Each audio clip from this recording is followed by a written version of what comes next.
시편 24장은 이 다윗의 시입니다.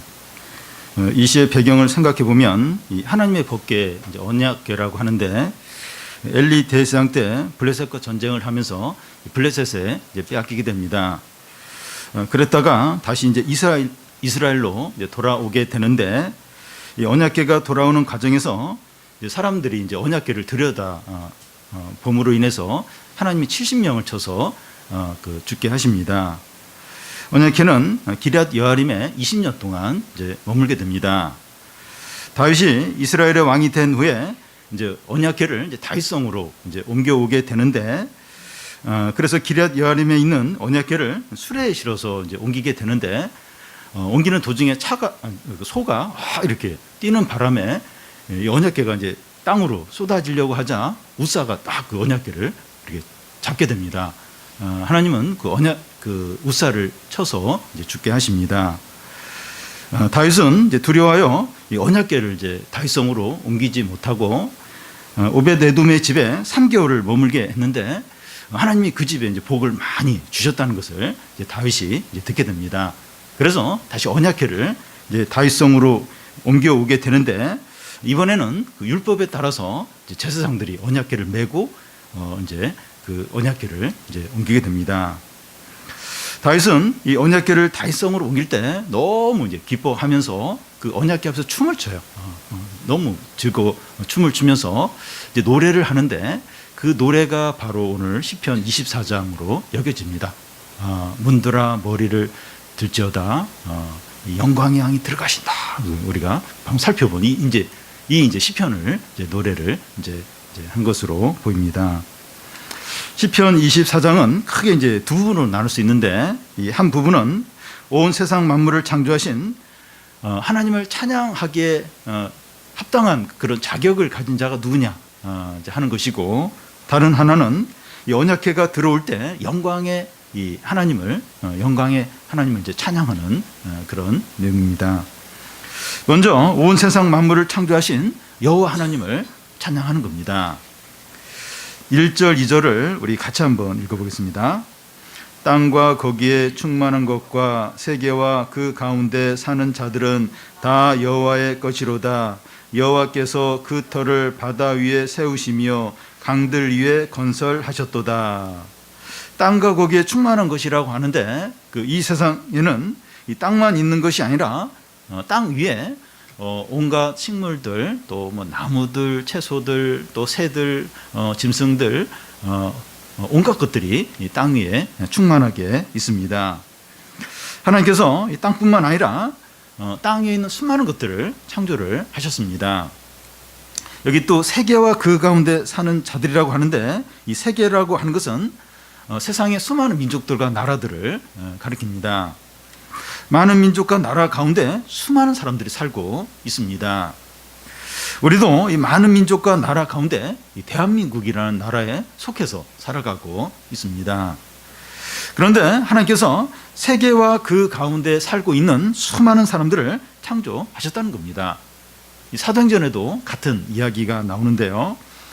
이제 바울이 이제 아테네에 가서 설교를 하면서 이제 무슨 말을 하는가 하면, 우주와 만물을 지으신 하나님께서 만민에게 생명과 호흡을 주시고 거주, 이 나라의 어떤 경계를 정하셨다는 말을 합니다.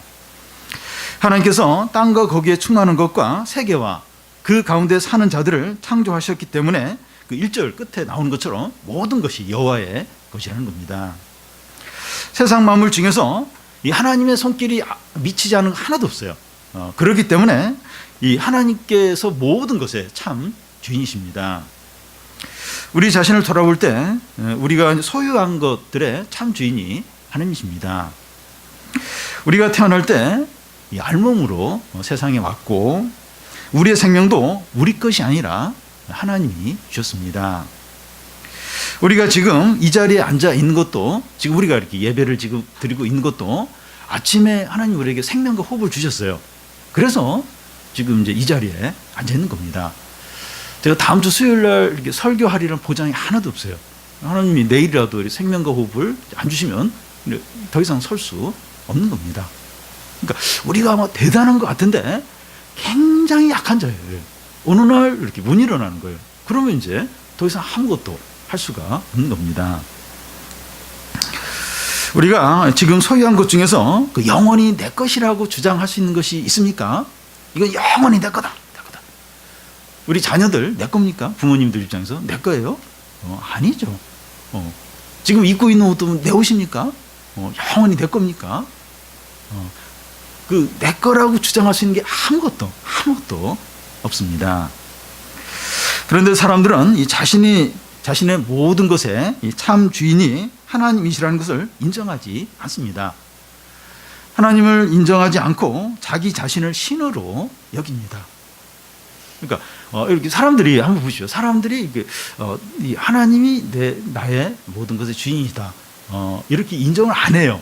이게 자기가 자기 주인이에요. 자기가 한 신입니다. 신.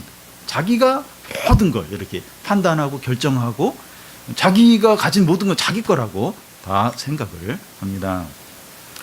그런데 우리도 이 하나님을 나의 주인으로 인정하기를 싫어하고 내가 주인으로 살려고 할 때가 많다는 겁니다.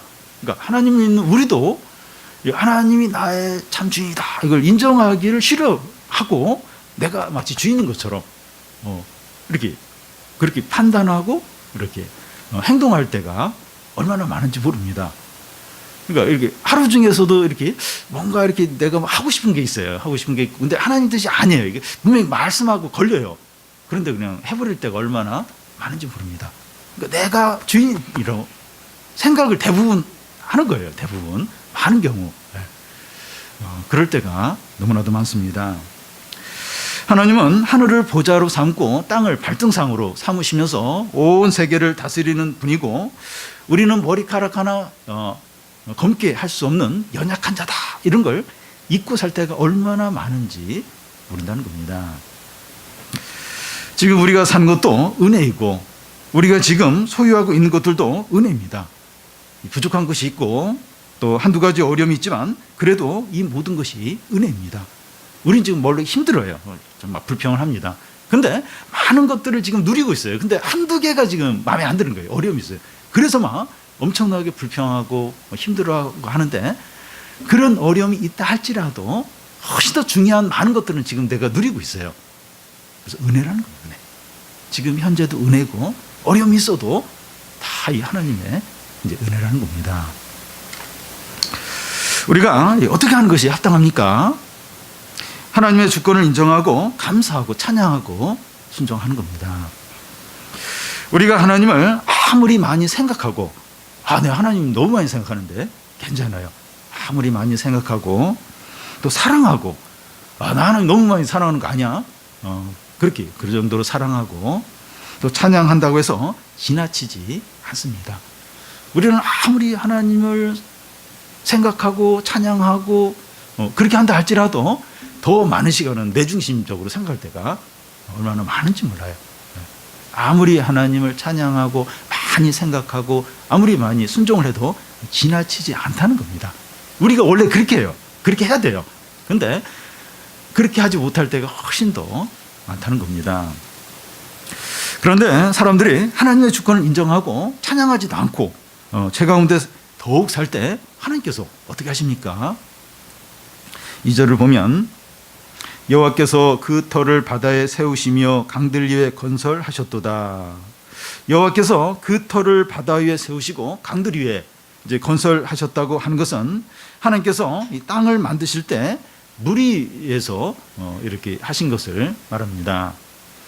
창세기 1장에 보면 이 처음 세상은 물로 이제 다 덮여 있었는데 1장 그 9절에 보면 하나님이 이르시되 천하의 물은 한 곳에 모이고 묻지 드러나라 하시니 그대로 되었다고 이제 되었습니다.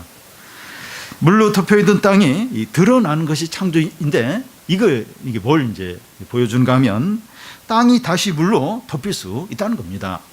노아 대홍수가 이제 다시 물로 이제 땅이 이제 덮이는 것을 말하는데 그 이유가 뭔가 하면 사람들이 죄를 너무 지으니까 하나님이 다시 물로 온 땅을 덮어 버리신 겁니다. 하나님께서 온 세상의 주인이십니다. 그런데 사람들이 하나님을 인정하지 않고 죄 가운데 살 때 모든 것을 빼앗아 가신다는 겁니다. 이것을 이제 개인적으로도 생각할 수 있는데, 우리가 이 하나님의 주인 되심을 인정하고 인정하지도 않고 또 감사하지도 않고 제 가운데 살 때 우리의 소중한 것을 가져가실 수 있다는 겁니다. 그 정도는 아니더라도 뭔가 하나를 가져가거나 건드려서 우리를 힘들게 하실 수 있다는 겁니다. 지금 좋아요. 네, 좋아요. 확 좋아요. 근데 하나님 뭐 하나만 딱 건드리면 마음이 확 상하면서 마음이 무너지면서 두려워하면서 기쁨이 싹 사라질 때가 있어요. 그러니까 뭐 중요한 거 소중한 그거 안 가져가도 우리를 하나님이 힘들게 하려면 얼마든지 힘들게 하실 수 있다는 겁니다. 여러분, 하나님이 우리를 도와주려고 하면 모든 것을 통해서 다 도와줄 수 있어요. 그냥 뭐 길 가다가 뭐 어떤 사람이 그냥 도와줄 수도 있고 전혀 모르는 사람이 이렇게 도와줄 수도 있고, 근데 하나님이 우리를 힘들게 하려고 하면 무엇을 통해서든지 얼마든지 힘들게 하실 수 있다는 겁니다. 내가 이렇게 막 욕심으로 살아요. 이게 지금 어떤 죄를 짓고 있는데 죄를 안 버리고 있어요. 그래도 이게 큰 어려움이 없고 이렇게 그런 것은 내가 지금 잘해서가 아니라 하나님이 그래도 기회를 주시는 거죠. 봐주고 계시는 거죠. 하나님 얼마든지 우리를 고통스럽게 하고 아프게 하실 수 있음에도 불구하고 하나님이 그냥 이렇게 기다려 주시고 은혜를 이제 베풀어 주시는 겁니다. 하나님은 이 종이 호랑이가 아니세요. 그리고 말씀하신 걸 반드시 이루십니다. 우리 신명기에 봤듯이 하나님이 엄청난 축복을 주세요. 그러면서 동시에 저주를 내리시고 심판도 하시는 하나님이십니다. 하나님은 그러신 분이에요. 그래서 현재 우리 상황이 어렵고 마음이 상하고 이 불만이 있더라도 하나님의 주인 되심을 인정하고 감사하고 찬양하고 순종하시기를 바랍니다. 이렇게 하는 것이 옳아요. 합당합니다. 이렇게 하지 않는 게 이게 죄 짓는 겁니다. 죄 짓고 교만한 것이고 계속 그렇게 살면 하나님이 이렇게 딱 건드시게 돼요. 그래서 그렇게 하시기 전에 빨리 하나님의 주권을 인정하고 죄를 버리고 하나님을 찬양하고 하나님을 순종하는 그 자리로 돌아와야 됩니다. 왜냐하면 하나님 모든 것 주인이세요. 나의 모든 것 다 주인이세요. 근데 내가 지금 이렇게 교만하고 욕심으로 사는데도 지금 큰 어려움이 없다. 하나님이 이제 기다려 주신 거예요. 내가 지금 옳아서가 아니라 하나님이 종이 호랑이가 아니라 다 하실 수 있는데 당장이라도 우리 고통스럽게 할 수 있는데 하나님이 여러분 이렇게 우리를 확 어려움을 줘버리면 우리가 막 교만하고 이렇게 막 이렇게 죄 가운데 살다가도 정신을 차리게 돼요. 내가 지금 이럴 때가 아니지. 너무 힘드니까 바로 하나님께 돌아오게 되는데 하나님 얼마든지 그렇게 하실 수 있다는 거예요. 근데 그렇게 안 하시는 건 우리가 스스로 하나님의 주권 인정하고 감사하고 찬양하고 하나님께 순종하고 죄를 버리고 이제 그렇게 하도록 하나님이 이제 기다리신다는 겁니다. 그래서 우리에게 좀 가장 필요한 거, 우리 상황이 어떻든지 어렵든지 힘들든지 좀 하나님 주권 인정하고 하나님께 감사하고 찬양하고 순종을 지금 해야 한다는 겁니다. 다음은 여호와 하나님을 찬양하고 예배하는 자의 자격입니다. 3절 4절을 우리 같이 한번 읽어보겠습니다. 여호와의 산에 오를 자가 누구며 그의 거룩한 곳에 설 자가 누구인가? 곧 손이 깨끗하며 마음이 청결하며 뜻을 허탄한 데 두지 아니하며 거짓 맹세하지 아니하는 자로다. 여호와의 산에 오를 자가 누구냐 하면서 그의 거룩한 곳에 설 자는 누구인가 하는데 여호와의 산에 올라가서 하나님께 예배하는 자리가 거룩한 곳이라는 겁니다. 출애굽기에서 시내산에 하나님이 임재하시고 또 모세가 하나님 만나러 산 위로 올라가게 됩니다.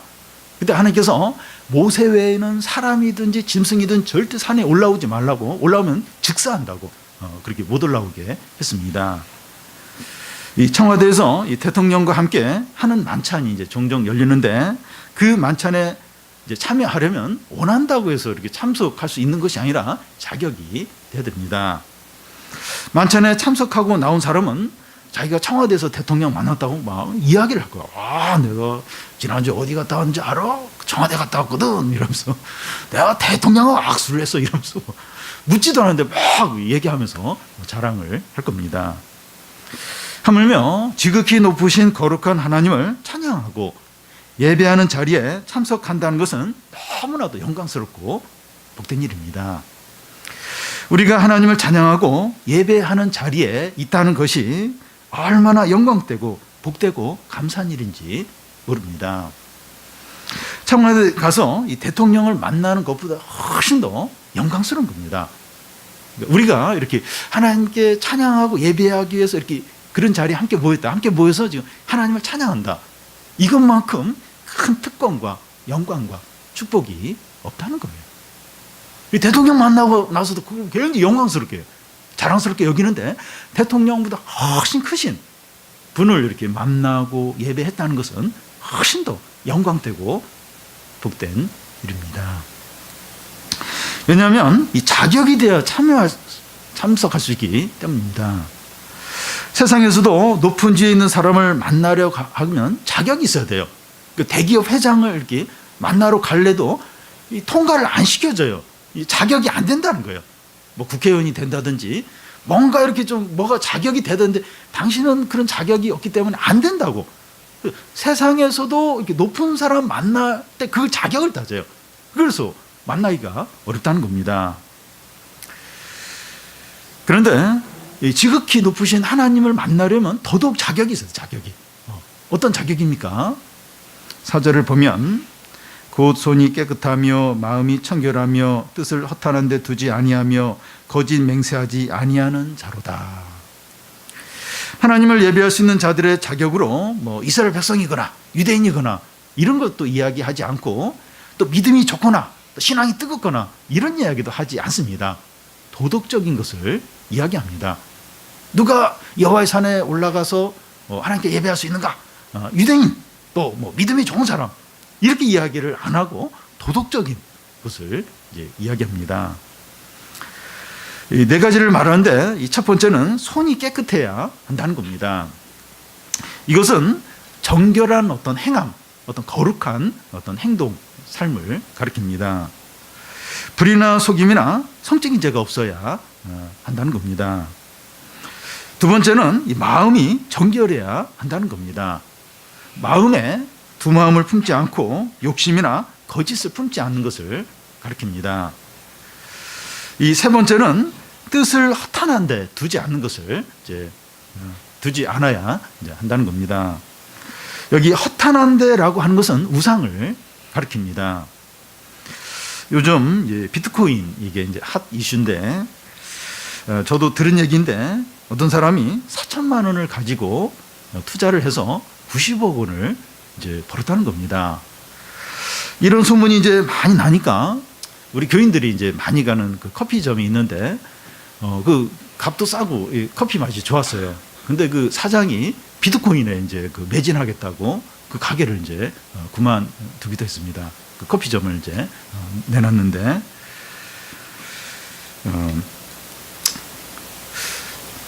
그러니까 이 대박을 이 비트코인 가지고 대박을 터뜨린 걸 보면 거기에 이제 안 빠질 수 없는 거예요.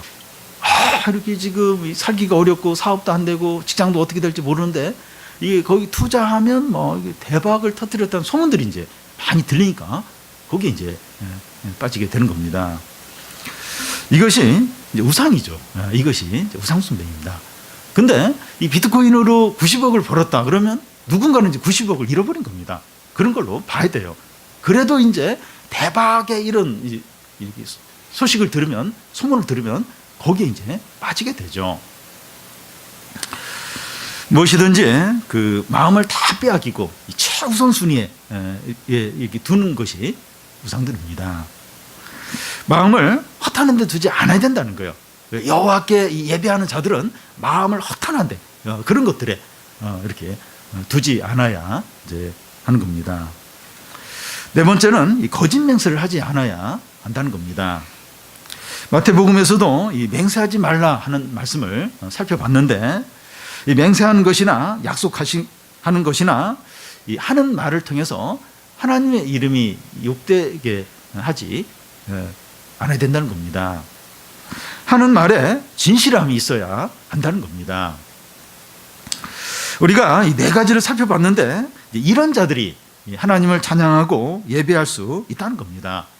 그런데 이 말씀은 이런 자격이 되지 않는 자는 하나님께 예배할 수 없다 것이 아니라 우리가 우리 자신을 살펴서 이런 죄와 허물을 가진 채 하나님께 나아가지 않도록 하라는 겁니다.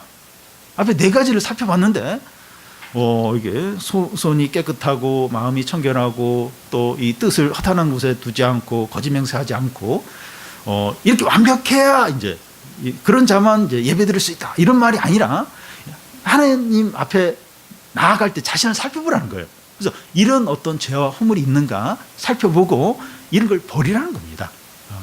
이런 걸 버리고서 나아가야지 그런 걸 습관적으로 이렇게 계속 지으면서 이렇게 하나님께 나갈 수 없다는 거예요. 그런 자는 이런 예배드리기 합당치 않다는 겁니다. 우리 자신을 살펴서 이런 죄들이 있다면 버리라는 겁니다. 그래서 하나님께 예배하고 또 찬양할 수 있는 자들은 완벽해야 되는 것이 아니라 정직해야 된다는 겁니다. 하나님이 우리에게 요구하는 건 완전한 게 아니에요. 우리는 완전할 수가 없습니다. 근데 정직할 수는 있어요. 하나님 우리에게 요구하는 게 정직한 겁니다. 요한복음 1장에서 예수님이 나다니엘에 대해서 이제 말씀하신 것처럼 마음에 간사한 것이 없는 겁니다. 하나님 예수님이 나다나엘을 보면서 저희 속에 간사한 것이 없다. 이제 그 이야기를 이제 했습니다. 우리에게 죄와 허물이 있을 수 있지만 진정으로 회개하고 버리는 겁니다. 여러분 이게 중요해요. 우리에게 죄와 허물이 없을 수가 없어요. 없을 수가 없습니다. 중요한 건 회개하는 거예요. 진짜 회개하고 버리는 겁니다. 그러면 얼마든지 하나님께 찬양하고 예배하는 특권과 영광과 축복을 누리게 된다는 겁니다. 누가 여호와의 산에 올라가는가? 누가 그의 거룩한 자리에 설 수 있는가? 아무도 못 서요. 설 사람이 없습니다. 그 산에 올라가면 죽어요. 근데 자신의 죄를 회개하는 것 진짜 회개하고 그 죄를 버리고 그런 자들은 하나님께 예배하는 찬양하는 그런 특권과 영광과 축복을 누린다는 겁니다.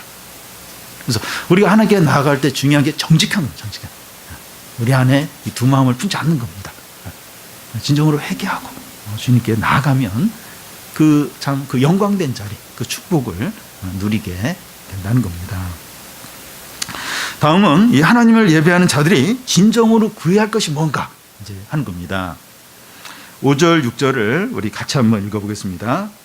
그는 여호와께 복을 받고 구원의 하나님께 의를 얻으리니 이는 여호와를 찾는 족속이요 야곱의 하나님의 얼굴을 구하는 자로다. 셀라. 평창 올림픽이 이틀 앞으로 이제 다가왔는데 여러 가지 문제들이 발생을 하고 있습니다. 그 중에 자원봉사자들이 이 자원봉사자들에 대한 대우가 너무 이제 안 좋아가지고 많은 이제 불평들이 이제 나오고 있습니다. 이 평창 올림픽에 많은 이제 자원봉사자들이 있는데 자원봉사하는 목적들이 다 다릅니다. 이제 가장 이제 바른 목적은 이제 이 올림픽이 안전하게 또 편안하게 어려움 없이 잘 진행이 되도록 이제 어떻게 해서든지 이렇게 봉사하고 이렇게 수고하는 이제 그런 마음으로 이제 하는 겁니다. 그런데 어떤 자원봉사자는 취업이 도움이 되지 않을까 스펙을 쌓는 어떤 그런 목적으로 이제 하는 분들도 있을 것이고 어떤 사람은 경기를 무료로 볼 수 있으니까 자원봉사하면서 경기는 아주 무료로 봐야겠다 이런 마음으로 하는 분도 있을 것이고 어떤 분은 새로운 경험 한번 이런 경험 해보자 하는 이제 목적으로 이제 한 분도 있고 어떤 분은 외국인 친구를 한번 좀 사귀어보자 하는 그런 마음으로 이제 자원봉사하는 분들도 있을 겁니다. 이런 목적들이 뭐 다 잘못됐다는 것이 아니라 바른 목적과는 벗어난 어떤 다양한 목적으로 참여를 한다는 겁니다. 그런데 사람들이 예배를 드리러 오면서 또 그럴 수 있다는 겁니다. 이 시간 우리가 이제 예배를 이제 드리러 와서 지금 이 자리에 앉아 있는데요. 오늘 진짜 추워요. 이제 5층에 사무실과 5층에 이렇게 그 홀이 있는데 한 10도 차이가 나는 것 같아요. 제가 제 목회실에서 4층에 내려오는데 춥더라고요. 근데 뭐 오늘 참 교회 올까 말까 막 그냥 너무 추운데 그냥 쉴까 이런 갈등이 있었을 겁니다. 그런 가운데서 이곳에 이제 왔는데 다양한 어떤 목적을 가지고 왔을 수 있다는 겁니다. 이 청소년들의 경우에는 오고 싶지 않았는데 부모가 가자고 해서 그렇게 온 청소년들도 있을 것이고, 주중 예배는 항상 드려왔기 때문에 별 생각 없이 이제 오신 분들도 있을 것이고, 오늘은 춥고 이제 몸도 이제 안 좋은데 쉴까 말까, 갈까 말까 고민하다가 오신 분들도 있을 것이고, 이 직분자인데 예배를 빠지면 되나 이러면서 오신 분들도 있을 것이고, 또 마음이 너무 힘들어가지고 하나님의 은혜를 기대하면서 오신 분들도 있을 겁니다. 이런 여러 가지 동기들이 다 잘못됐다는 게 아닙니다. 어떤 동기로 왔든지 이렇게 예배를 참석한 건 잘하는 거고 귀한 일입니다.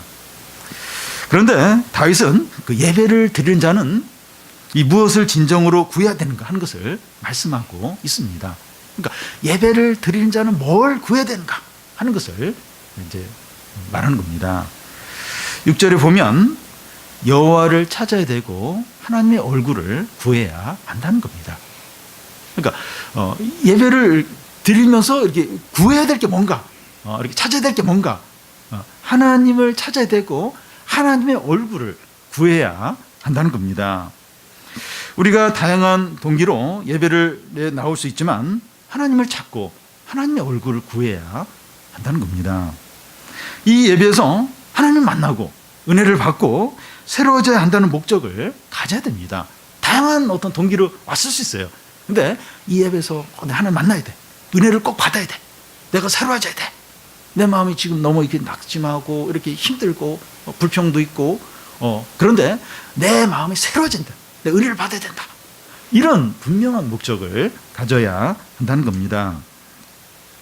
12년간 혈류병 걸린 여자는 예수님께 나오면서 옷자락을 잡아야겠다. 어떻게 해서 잡아야겠다. 그래서 옷자락을 잡았어요. 그러고 나서 이 혈류병이 낫게 됐습니다. 이 바디메오는 그 예수님이 자기 앞에 지나간다는 이렇게 그 사람들의 얘기를 듣고 다윗의 자손 예수여 나를 불쌍히 여기서도 막 그리 외치는 거예요. 너무 크게 막 외치니까 예수님 오라 그래요. 그래서 예수님을 만나고 그의 눈이 뜨여지게 됩니다. 우리가 예배를 드린다고 하는 것은 하나님께 나온 것인데 예배당 마당만 밟고 가면 안 된다는 겁니다. 이 예배에서 예수님의 옷자락을 만져야 돼요. 어떻게 해서든 예수님 옷자락을 만져야 된다. 내 은혜를 받아야 된다. 하나님 만나야 된다. 내가 변해야 된다. 그 목적으로 그 12년 그 혈류병 걸린 여인은 그 막 예수님의 옷자락을 만지려고 아주 필사적으로, 그러니까 이번에 이제 만질 수도 있고 안 만질 수도 있고, 안 만지면 다음에 이렇게 만지지 뭐, 그게 아니고 그냥 마지막 내 예수님 옷자락 못 만지면 난 죽는다. 나는 이제 아무 소망이 없다. 그러니까 떨리는 마음으로 그 막 물속에 빠져 죽어가는 사람이 마지막 지푸라기 잡는 심정으로 예수님의 옷자락을 잡았어요. 우리가 이렇게 하는 게 나오면서 그런 마음으로 나와야 된다는 거예요. 아유, 오늘 뭐 그냥 내가 한번 왔는데 그냥 이제 이따 가면 되겠지. 그리고 예배 끝나면 뭐 할까? 그러면서 계속 이런저런 생각하고 뭐 그게 아니고, 내가 이 시간에 주님을 만나지 못하면, 주님의 옷자락을 만지지 못하면 나는 절망이고 나는 소망이 없다. 꼭 은혜를 받아야 된다. 주님 만나야 된다. 그런 결사적인 마지막 어떤 예배를 드린 것처럼 그런 마음으로, 그런 목적을 가지고 예배를 드려야 된다는 겁니다. 여호와를 찾고 하나님의 얼굴을 구해야 한다는 겁니다. 우리는 그 목적으로 이곳에 왔다는 겁니다. 그런 자에게 하나님은 어떻게 하십니까? 그 5절을 보면 그는 여호와께 복을 받고 구원의 하나님께 의를 얻는다는 겁니다. 여기서 의라고 하는 것은 의롭게 여긴다, 받아준다, 인정해준다, 그런 의미입니다. 죄와 허물과 문제가 있는 자예요. 죄인이고 허물이 있고 문제가 있는 자인데, 그가 하나님을 찾고 그의 얼굴을 구할 때 하나님께서 그를 받아주시고 의롭다고 하신다는 겁니다. 분명히 죄인이에요. 이 허물이 있어요. 근데 그가 하나님을 찾아요. 하나님의 은혜를 구합니다. 그러면 하나님 그를 만나 주시면서 받아주시고 의롭게 여기신다는 겁니다. 복음서에 보면 예수님께 나온 온갖 죄인들이 죄 용서를 받아요. 그리고 의롭다 여김을 받고 구원받는 것을 보게 됩니다. 12년 혈병 걸린 여인도 병을 치료해 줄 뿐만 아니라 구원에 네가 구원받았다고 그렇게 말씀하시고, 바디메오에 대해서도 눈을 뜨게 해주실 뿐만 아니라 그 믿음을 보시고 구원을 얻었다고 그렇게 하십니다. 우리는 분명한 죄인입니다. 그런데 우리가 죄인인 것을 인정하고 하나님을 찾고 그 은혜를 구할 때 하나님은 우리를 받아주시고 사랑하시고 은혜를 주십니다. 여러분, 우리는 죄인이에요. 우리가 의인이기 때문에, 완벽하기 때문에, 내가 참 선행을 많이 했기 때문에 그거 주님 앞에 자랑하러 나온 게 아닙니다. 죄인입니다. 오늘도 죄를 짓고 어제도 죄를 지었고 죄인이에요. 근데 죄인임에도 불구하고 하나님을 구하고 하나님의 은혜를 찾으며 나오면 하나님 우리를 받아주세요. 죄인인데 받아주세요. 의롭다 하십니다. 그리고 구원을 해주십니다. 이것이 예배입니다. 죄인인 우리를 하나님이 그대로 받아주시는 게 예배예요. 왜 예배가 필요한가? 왜 예배가 필요한가? 이런 죄인이 하나님을 만나고 의롭다 하고 은혜를 받는 것이 예배입니다. 이런 사람은 5절 앞에 보면 여호와께 복을 받는다는 겁니다. 죄인인 우리를 하나님께서 받아주신 게 복입니다. 여러분, 이제 우리가 원하는 거 뭐 이렇게 어려움이 해결되고 좋은 일이 생기고 이것도 복이죠. 근데 죄인이고 저주를 받아야 돼, 심판을 받아야 되는데 죄인인 우리를 하나님 그대로 받아주시는 거, 이게 진정한 복입니다. 여러분, 우리 어려움 해결되는 것도 감사한 일이죠. 근데 이 하나님의 심판과 저주를 받을 수밖에 없는 이 죄인을 하나님 그대로 받아주세요. 이렇게. 그리고 인정해 주시고 의롭다 하시고 은혜를 베풀어 주시고, 이게 복입니다. 여러분, 하나님이 우리를 받아주시면 우리의 기도를 안 받아주시겠습니까? 우리를 받으셨는데 우리의 기도와 간구를 거절하시겠습니까? 우리의 기도와 간구도 받아주시죠. 왜 예배가 필요한가? 예배를 통해서 죄인인 우리가 하나님께 받아들여져요. 내가 너의 죄를 용서하고 의롭다 하고 내 은혜를 베풀고 내가 너에게 구원을 주겠다. 예배가 그래서 중요한 것입니다. 이것이 진정한 축복이에요. 예배가 복되고 영광스러운 이유가 여기에 있습니다. 그래서 이렇게 막 힘들고 어려운데 그게 이제 예배 와서 이렇게 기도하면서 이렇게 해결이 되고, 또 막 감정이 좀 안 좋았는데 우울하고 막 힘들었는데 감정이 좀 좋아지고 기분이 좋아지고, 물론 이것도 이제 중요하죠. 근데 이제 그런 차원이 아니라 죄인 분명히 죄를 져서 죄인이요. 다 죄인이죠. 죄인데 하나님이 받아주신 거예요. 그리고 의롭다 하시고 은혜를 베풀어 주시고 구원을 주시고, 그건 우리의 모든 간구, 기도까지 다 하나님 받아 주시는 것을 의미하죠. 이게 복입니다, 복. 그래서 이게 예배입니다. 예배 외에는 이게 이렇게 될 수가 없어요. 어디서 이게 되겠습니까? 어디서? 우리가 뭐 엄청나게 선행을 많이 하고 막 주님을 위해서 뭐 놀라운 일을 한다고 이게 되겠습니까? 예배에서 죄인인데 하나님을 찾고 하나님의 은혜를 구하며 막 나아가면 하나님이 이렇게 의롭게 여기시면서 복을 주신 거예요. 받아주신 거예요. 예배가 이제 이거지, 이거. 다 살아나는 겁니다. 여러분, 이 복음서에 예수님을 만난 사람들을 보십시오. 누구든지 이렇게 다 회복이 돼요.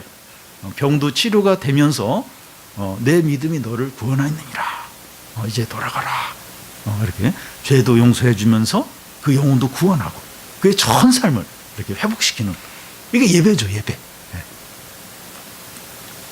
다음은 그 예배의 진정한 주인공이 누굽니까? 그 주인공이 이제 들어오는 겁니다. 등장을 합니다. 7절에서 우리 10절까지 우리 같이 한번 한 절씩 그대로 읽겠습니다. 문들아 너희 머리를 들지어다. 영원한 문들아 들릴지어다. 영광의 왕이 들어가시리로다.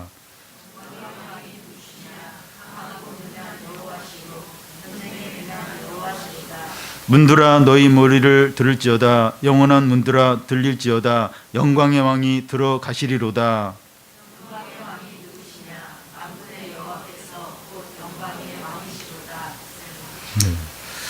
이 다윗과 백성들이 언약궤를 이제 메고 예루살렘 성으로 이제 왔습니다. 평상시에는 이제 성문을 활짝 열지 않고 이제 쪽문을 이제 열어 놓든지 아니면 반 정도만 이제 열어 놓게 되는데 이제는 성문을 활짝 열라는 겁니다. 문들아 너희 머리를 들지어라 이제 하는 것은 성전 문을 활짝 열라 하는 그런 뜻입니다. 왜냐하면 영광의 왕이 들어가신다는 겁니다. 그러자 이 성문을 지키는 자들이 묻습니다. 영광의 왕이 누구냐? 그러자 강하고 능하신 여호와시여, 전쟁에 능한 여호와시라고 대답합니다. 앞에서는 온 세상 만물을 창조하신 하나님을 찬양했어요.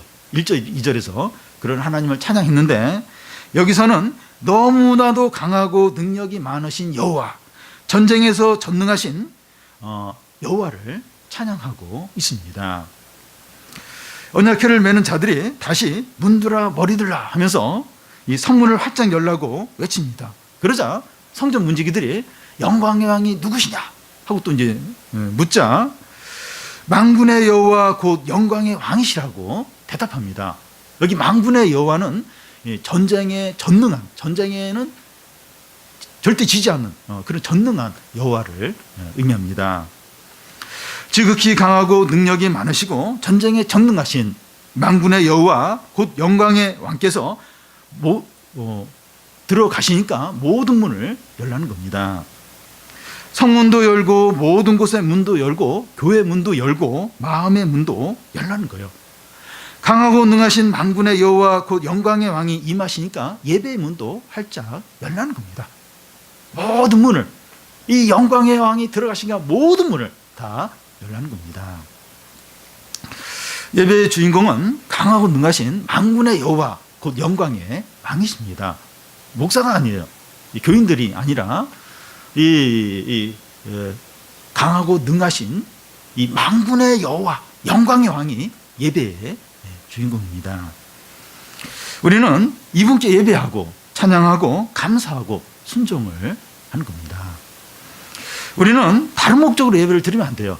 다른 목적, 다른 어떤 그 외에 다른 목적으로 예배를 드리면 안 됩니다.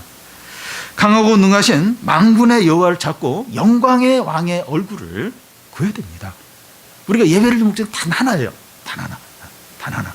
내가 이렇게 위로받고 내 어떤 소원을 이루고 또 뭐 이런 게 아니고 이 강하고 능하신 만군의 여호와 영광의 왕의 얼굴을 배우고 그분을 만나고 찬양하고 그분께 경배를 드리는 것이 예배의 진정한 목적입니다. 강하고 능하신 만군의 여호와를 예배하고 찬양하고 만나는 것이 얼마나 큰 특권이고 복인지 모릅니다. 여러분, 우리가 이 세상을 살 때 이게 우리는 약하고 이 세상 너무 강하고 여러 가지 어떤 유혹과 어떤 어둠의 세력과 이게 너무 강해요. 험악한 세력도 많고. 그래서 우리에게 필요한 게 능하고 강하신 만군의 여호와가 얼마나 필요한지 몰라요. 근데 이분이 그 예배 가운데 들어오시는 거예요. 우리 마음 가운데 들어오시는 겁니다. 문을 활짝 열라는 거예요. 예배를 드릴 때 이 하나님을 기대하며 예배를 드리라는 겁니다. 강하고 능하신 만군의 여호와, 전쟁에 전능하신 여호와, 이분을 기대하고 이분을 바라보고 이분께 예배하고 이분을 의지하고 이게 이제 예배라는 겁니다. 이 예배를 드리고 이 하나님을 의지하고 바라볼 때 이 세상 가운데 두려울 게 없어요. 부족한 게 없습니다. 그러니까 이 예배는 그냥 이렇게 심리적인 위로를 얻고 마음이 치유가 되고, 물론 이제 그 중요하죠. 또 조금 이렇게 힘든 일들 좀 해결되고, 그런 차원이 아니에요. 그런 차원이. 이 강하고 능하신 만군의 여호와를 찬양하고 예배하고 의지하고, 그분이 나의 주인이 되시고, 이분께 온전한 찬양과 경배를 드리는 겁니다. 그러면 이분이 우리의 삶을 주관하세요. 이분이 복을 주세요. 우리를 위해서 싸우십니다. 이게 두려울 게 없는 거예요. 염려할 게 없는 겁니다. 그 힘으로, 그 예배의 힘으로, 그 찬양의 어떤 능력으로 이 세상을 살고 모든 어려움을 다 이기는 거죠.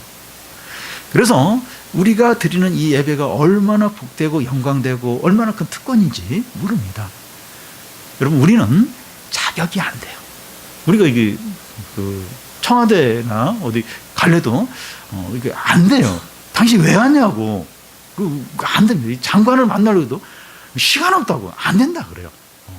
그래서 하물며 우리가 하나님을 만나는 건, 하나님께 예배하는 건 더더욱 불가능합니다. 죄인. 우리 다 죄인이에요.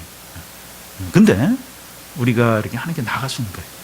우리 죄를 회개하고 죄를 버리기만 하면 하나님께 나아가서 예배드리고 찬양하고, 그리고 죄인임에도 불구하고 이렇게 하나님의 얼굴을 구하고 하나님을 진정으로 찾을 때 만나주세요. 만나주시고 우리를 받아주시고, 그리고 의롭다 하시고 은혜를 베풀어 주시는 겁니다. 예배. 그래서 이 예배는 이 만군의 여호와, 영광의 왕, 가장 능하고 전능하신 그분을 경배하고 찬양하고 그분을 의지하고 그분을 이제 우리 주님으로 삼고 우리 주인으로 삼고, 그런 가운데 이 세상에 나아가서 이제 싸우고 이제 사는 겁니다. 오늘 우리가 참 이렇게 이 예배로 나오고 기도로 나왔는데, 우리의 목적을 분명히 하고, 그리고 그 하나님께 온갖 찬양을 드리고, 그리고 우리의 주인으로 삼도록, 내가 그동안 예배 오기 전까지 내가 주인이었는지 모르겠어요. 내가 다 판단하고 화도 내고 불평도 하고, 그리고 내가 모든 걸 다 할 수 있는 것처럼 그렇게 생각을 했다면 우리가 아무것도 없어요. 내 거 아무것도 없습니다. 내가 영원히 내 거다 할 거 아무것도 없어요. 이 생명과 호흡도 하나님 겁니다. 내일이라도 오늘 밤이라도 이 생명과 호흡 걷어가면 나는 이제 더 이상 아무것도 할 수 없는 거예요. 그냥 바로 이제 하나님께 가야 되는 겁니다. 우리 삶에 하나님의 주권을 인정하고, 좀 이렇게 마음에 힘든 거 있어요. 좀 불평이 나오고 원망이 되는 그런 게 있어요. 그래도 훨씬 더 많은 거 주셨습니다. 훨씬 많은 거 주셨고, 다 은혜고, 눈에 보이는 모든, 내가 소유한 눈에 보이는 모든 거, 우리 집에 있는 뭐 이렇게 소파나 뭐 전기밥통, 뭐 책들, 뭐 이런 거까지도, 옷 한 벌까지도 은혜입니다. 은혜. 하나님 다 주셨어요. 내 거 아무것도 없어요. 우리 좀 이렇게 좀 하나님께 좀 감사하고 찬양하고, 이 만군의 여호와, 이 하나님 의지하고, 그래서 우리 안에 이런 복들, 은혜들이 충만히 누려지기를 바랍니다.